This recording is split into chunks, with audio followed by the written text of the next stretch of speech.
Hello YouTubers, Alaska Prepper here. Well, ladies and gentlemen, today is a good day.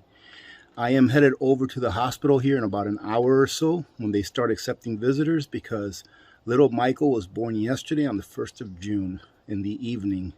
So we'll be headed over there today. When I get back, hopefully I can put in a photo or something of that on this video so that you can all see little Michael. He's beautiful. He looks just like his father.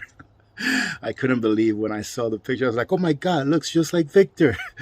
But anyways, I wanted to go over a whole bunch of news that we've got. There's too much news to really do one video per thing, but there's a few interesting things. I'm going to start off with some really good news. One of our community members sent me an email, so I did a tiny bit of research. Hopefully this is correct and it's not just talk, but it seems that the WHO pandemic treaty, not the treaty, but the amendments that they were trying to change to the treaty, was voted down, right? So I also noticed that if you go to some websites like Reuters, they'll say that it's false, that the WHO was trying to get that treaty amended so that it can take over sovereign states. And that is false. They weren't trying to get an amendment in order to take over the state. They were trying to get it amended in order to take over the sovereignty of its citizens. Not the governments, but its citizens. Remember, ladies and gentlemen, that the amendments that were proposed to this pandemic treaty, they were proposed by this administration here in the United States of America. So going on to other news, forgive me, my internet here is a little slow. So I thought that this was pretty interesting, that with the prices of beef the way that they are, I'm just going to go ahead and give you the first. I'll do the first 5, and then I'll leave the link to these articles down on the description of this video, or in a pinned comment, so that you can check them out for yourself. But with the prices of beef and everything, ladies and gentlemen, here in March, between January and March of this year, the U.S. has exported 209 million pounds of beef to South Korea, 186 million pounds of beef to Japan, 145 million pounds of beef to China, 66 million pounds of beef to Mexico, and 65 million pounds of beef to Canada. And it goes on and on and on. They give you the top 20 on this website. But as I was telling you all in previous videos, that when it comes down to us having scarcity, real scarcity, where it doesn't matter how much money you have, that you can't buy it, I believe that our government will still decide to export what we have and forsake the American people, as they've done so many times, which is a great segue to get into the bill that was blocked in the Senate. The same day that the Senate passed the bill to send $40 billion to Ukraine, they also blocked a bill that would send $48 billion to small businesses of every kind here in the U.S. So at the same time that the Senate, and it was a majority vote, it was a bipartisan vote, all right, to block this bill for $48 billion. See that? I'm not sure if you can see that, but it was a bipartisan vote. So that's why I tell you, ladies and gentlemen, there's no such thing as two parties. There may be two parties in paper, but in reality, it's one party, the party of them versus us, the people. They don't care about the American people. Now, let me go ahead and do a little caveat off of that. I don't agree that the government should be printing money out of thin air and giving it to anyone, whether it be American or not. I don't agree with that at all, ladies and gentlemen, because all that does is it redistributes the wealth from the people that actually earned that money to the people that are actually getting that money first. All right, ladies and gentlemen, that's why we are in the predicament that we are in today, with inflation being what it is. Whereas inflation is really the expansion of the monetary supply, a symptom of inflation is what we are all seeing now and will continue to see for years to come, which is prices of everything going up. Not just one specific thing, but the price of everything will go up continuously for a long time. The Army is pressed to fix dilapidated base housing by senators. And I'll go ahead and read just the first paragraph.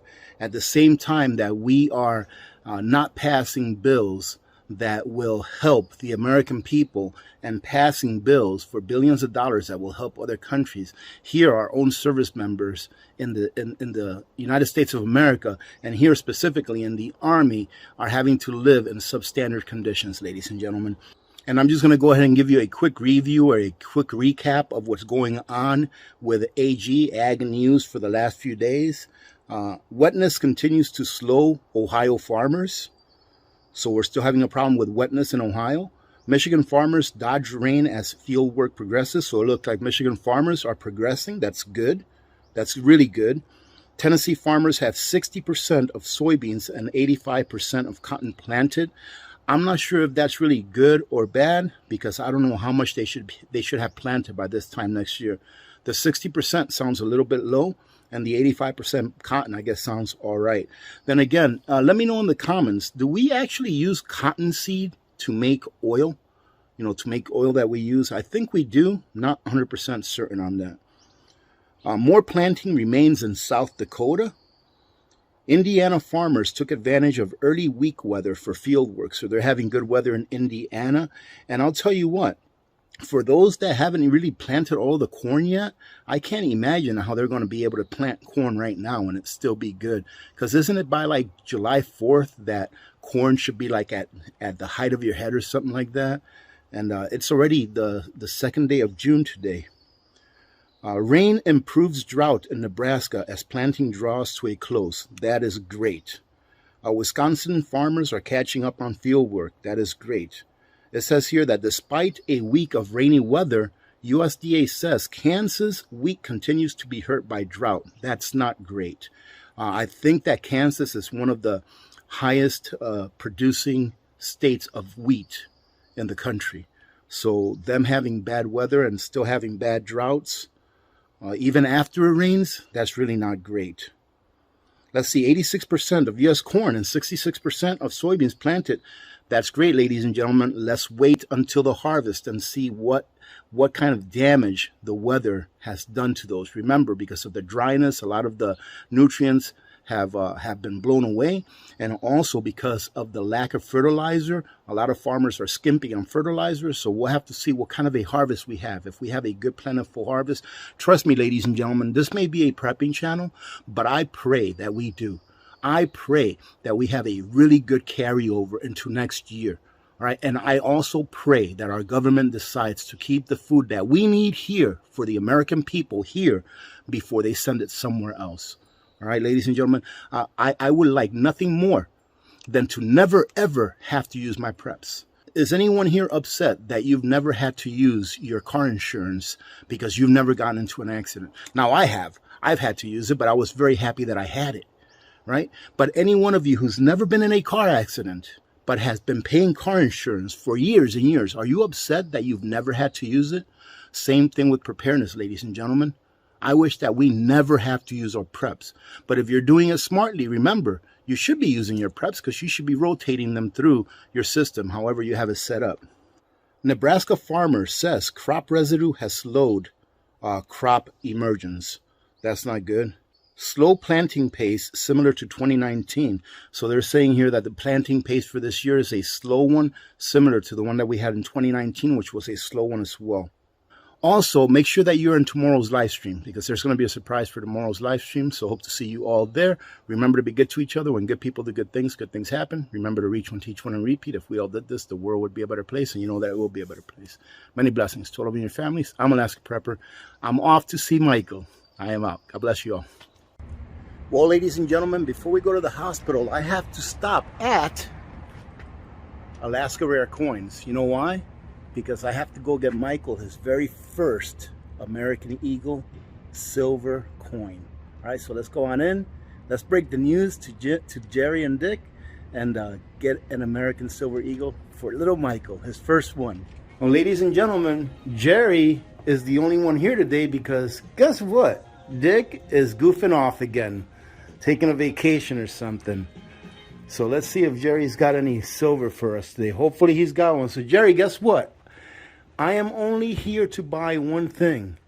I need to buy one American Silver Eagle, and it has to be a 2022. Do you have any? Yes. Do you know why I only need to buy one? No. Well, that's awesome. So whenever I have a friend or I know someone that has a baby, I always buy them one Silver Eagle for their baby of that year. And my son's baby was born yesterday. Oh, congrats. So I'm a granddad. For the first time? For the first time. Do I look that old, Jerry? Come on.